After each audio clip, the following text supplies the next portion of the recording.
The most brain-dead cricket moments that made fans question if these players even know the rules. Warning, you might lose brain cells just watching. Welcome to Cricket Collective. I'm about to show you moments so stupid, they're actually brilliant. These aren't just fails, they're complete system shutdowns where professional cricketers forgot they were playing cricket. Shoaib Bashir's DRS Disaster. We start with the ultimate DRS fail that broke the internet. Picture this. Shoaib Bashir faces Ravindra Jadeja in Dharamshala. Jadeja bowls a delivery that turns sharply away from the right-hander and cleanly knocks over Bashir's off-stump. Simple dismissal, right? Wrong! What does our genius Bashir do? He immediately signals for DRS. This man thought he was given out caught behind when his off-stump was clearly rattled.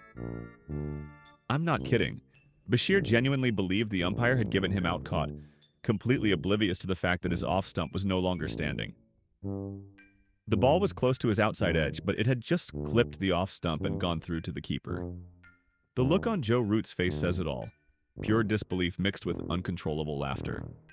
Root had to walk over and explain to his partner that he'd been bowled, not caught. Even the commentators couldn't believe it.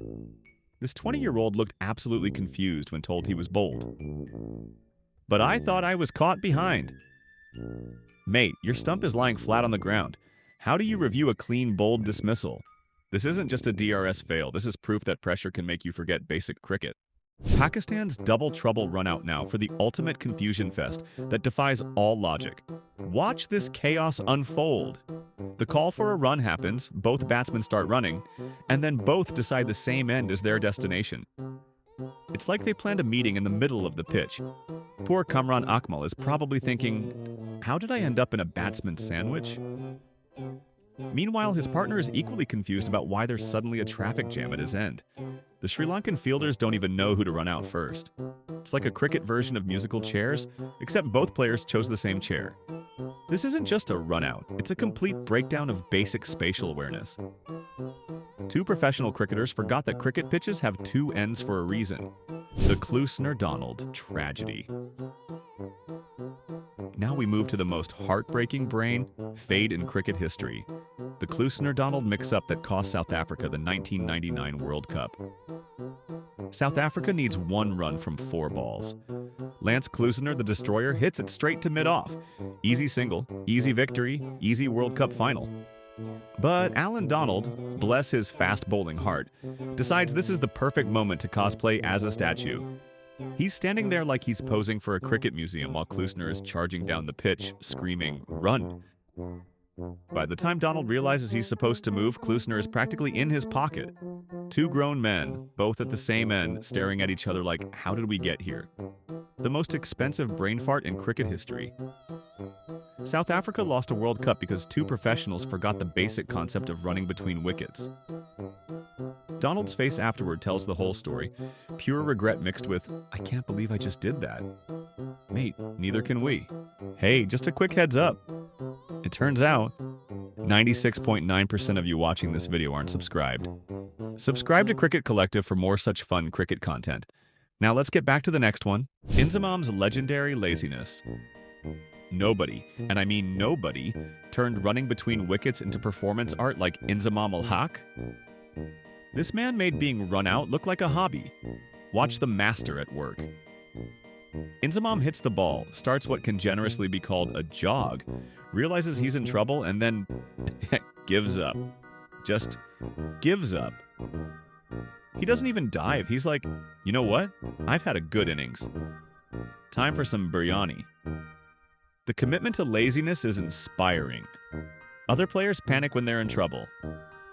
Inzamam? He accepts his fate with the dignity of a man who knows the pavilion has better snacks than the crease. Here we go again. This time he actually starts running, realizes the throw is coming, and just stops. Like he's hit an invisible wall. The wicketkeeper doesn't even need to hurry. Inzamam has basically run himself out through pure apathy.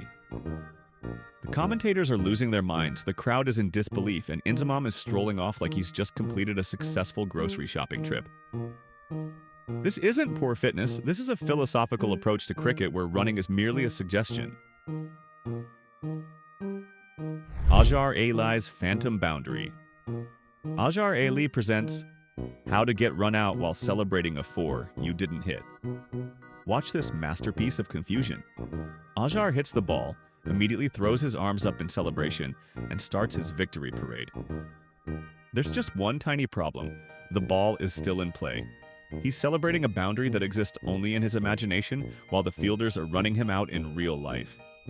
Ian Bell's copycat confusion. Ian Bell saw Ajar Ali's phantom boundary celebration and thought, "Hold my tea, I can do that too." Same script, different actor. Bell hits the ball, immediately assumes it's a 4, starts his casual victory stroll, and gets run out while admiring his own brilliance. The Indian fielders are probably thinking, are these guys serious? It's like batsmen have forgotten that boundaries actually need to reach the boundary. Bell's face when he realizes what happened is priceless. Pure horror mixed with, did I really just do the same stupid thing we've all been laughing about? Yes, Ian, you did. Welcome to the I celebrated too early and got run out club. Ajar Ali is probably watching this thinking, finally, someone who understands my pain. This is what happens when you assume instead of actually watching where the ball goes. Cricket 101. Follow the ball until it stops moving. Ashwins Mancod Masterclass. Now we enter the world of Ashwins Mancod specials, where batsmen know he's going to do it but still leave their crease like tourists. First victim, Jos Buttler. Everyone in the cricket world knows Ashwin loves a good Mancod.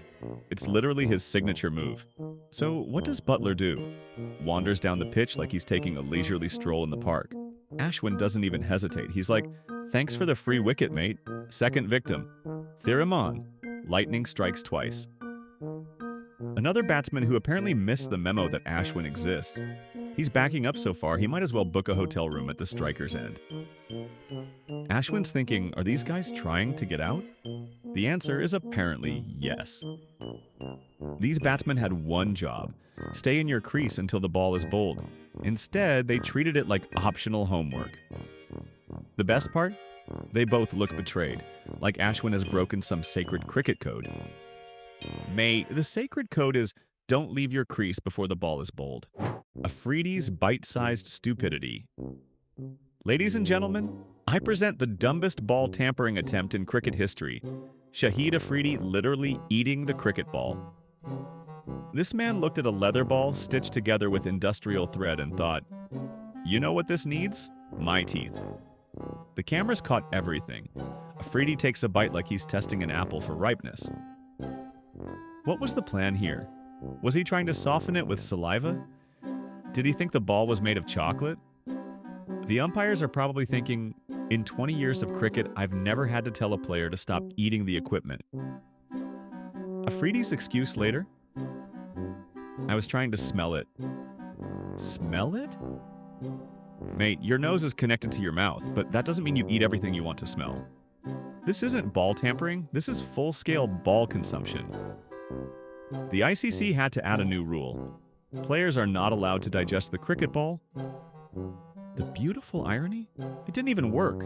All he did was prove that cricket balls taste terrible and make everyone question his decision-making abilities. Sangakaras masterful trolling now. For a moment of pure genius disguised as a brain fade, Kumar Sangakara shows us how to break a batsman's mind without even having the ball. Ahmed Shehzad is backing up, probably thinking about his next TikTok video when Sangakara casually removes the bails. Shehzad panics and dives back like his life depends on it. Here's the beautiful part.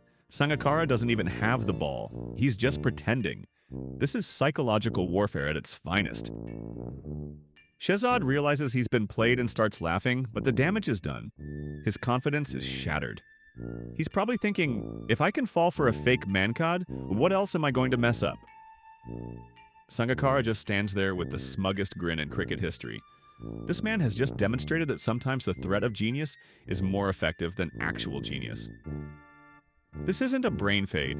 This is Sangakara proving that cricket is 90% mental, and Ahmed Shehzad just failed the psychological test. And there you have it. Cricket's greatest hits in the how did they become professional. From DRS disasters to phantom boundaries, from lazy running to ball-eating incidents, these moments prove that talent and intelligence don't always come in the same package. The beautiful thing about cricket?